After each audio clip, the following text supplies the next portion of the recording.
공부 팜플렛 읽어보고 지역 발전에 큰 기여를 할 것 같고 도덕적으로 문제가 없는 사람을 뽑을 것 같습니다. 선거가 얼마 남지 않았는데 자기 능력을 끝까지 보여줘서 끝까지 좋은 모습을 보였으면 좋겠습니다. 깨끗하고 청렴한 사람, 평등한 관계를 유지하면서 정치를 하는 사람을 뽑고 싶어요. 전라북도 지금 경제적으로나 이제 너무 복잡하니까 그나마 이제 기업들 유치할 수 있고 그런 능력이 되는 그런 사람이 됐으면 좋겠습니다. 자신이 한 공약을 실천할 수 있는 그런 사람이 뽑혔으면 좋겠어요. 현장 경험이 풍부하신 분이면 좋겠는데요. 분야에 따라서는 실제로 일하셨던 분들이 그 일을 할 때 훨씬 더 잘 하시는 경향이 있는 것 같아서 전문가가 뽑혔으면 좋겠는 생각이죠. 안녕하십니까. 페트롤 전북의 함윤호입니다. 어떤 사람을 뽑을 것인가, 이쯤 되면 다들 마음의 준비를 하고 계실 것 같습니다. 김종국 교수님. 네. 자, 이 주말 사이 선관위가 내놓은 해석들로 좀 시끄러웠습니다. 공보물 네. 허위 기재 논란, 정읍구청 선거부부터 살펴보고 송기도 네. 교수님께서는 전주 병을 좀 살펴봐 주시기 바라겠습니다. 수상 경력 허위 사실로 논란이 일었습니다. 네. 역시 이제 선관위가 밝힌 내용이죠. 예, 전라북도 선거관리위원회가 더불어민주당 윤준병 예. 정읍고창 후보 선거 공보물에 나온 제1회 대한민국 지방자치 정책 대상 수상 이렇게 기재를 했는데 예. 경력이 허위 사실로 확인됐다고 밝혔습니다. 예. 선관위에 따르면 윤 후보가 선거 공면 3단 하단에 주요 수상 이력에 게재한 제1회 대한민국 지방자치 정책 대상은 자치단체인 서울특별시에 수여된 상이다. 예, 예. 그래서 개인에게 수여된 상이 아니다. 예. 그래서 선관위청은 캠프에서 윤 후보 개인이 수상했다고 기재했다며 예. 허위 사실에 해당한다고 밝혔습니다. 예. 그래서 선관위는 정읍고창 선거구에 윤 후보의 허위 사실 내용을 공표했고 공직선거법 제64조 6항 제65조 제12항에 따르면 예. 경력 등에 관한 허위 사실이 확인된 후 선관위는 직접 그 사실을 유권자들에게 공고했는데 나중에 예. 법적인 문제가 상당히 심각할 것으로 사료됩니다. 예, 정확하게 지금 예.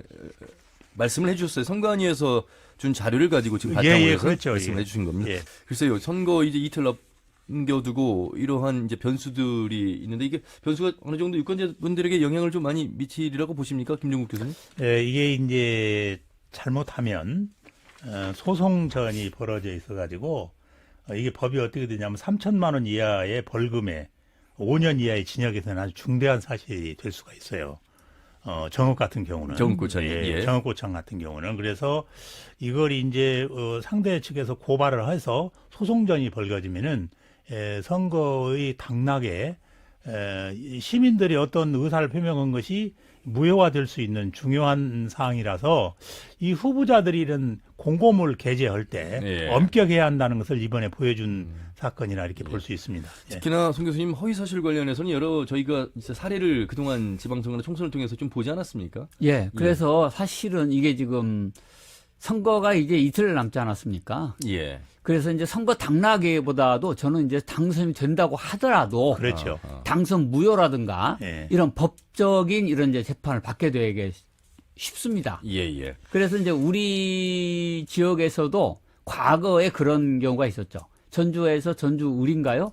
그 이무영 후보가 이제 국회의원 당선되고 난 다음에 전주갑. 전주갑 예. 예, 당선되고 난 다음에 허위사실 6%. 그 당시 장영달 후보죠. 예. 와 관련된 허위사실을 방송에서 그때 했었거든요. 예.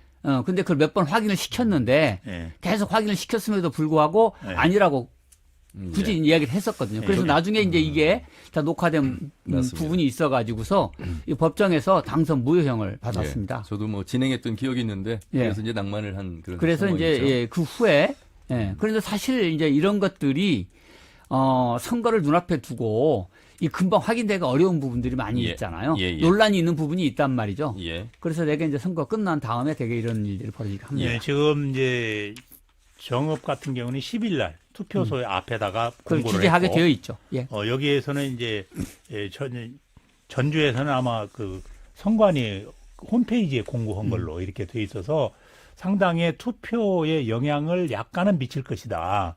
그렇게 생각을 합니다. 여론조사를 저희가 좀 살펴봤는데 여론조사를 과연 어느 정도 신뢰하고 있는 것일까? 여론조사를 어떻게 봐야 되는지 두 전문가의 말씀을 들어보겠습니다. 김종국 교수님은 어떻게 생각하십니까? 저는 우리나라의 지금은 여론조사가 상당히 이제 예측을 많이 맞습니다. 예. 그러나 한 20여 년, 15년 전, 10여 년 전만 하더라도 그 세계의 최고의 여론조사기관인 갤럽이 우리 한국에서는 예측을 못했다는 유명한 예가 있어요. 그런데 이제 여론조사는 어떻게 제일 처음에 질문 문항을 했느냐, 요즘에 와서는 유선전화로 했느냐 무선전화로 했느냐에 따라서 예. 굉장히 차이가 많이 납니다. 그래서 이 여론조사라는 것은 참고용이지 절대적인 것은 아니다. 예. 지난번 대표적으로 이제 지금 전세균 총리하고 오세훈 의원하고 서울 종로에서 했을 때 여론조사에서는 오세훈 의원이 거의 20%를 앞섰어요. 근데 나중에 이 투표를 해놓고 보니까 15% 이상이 알겠습니다. 정세균 후보가 이겼거든요. 예. 그래서 여론조사라는 것은 참고용이지 알겠습니다. 절대적인 것은 아직도 우리 한국에서는 아니다. 예, 저는 송 교수님. 예, 그 여론조사 100% 믿으시면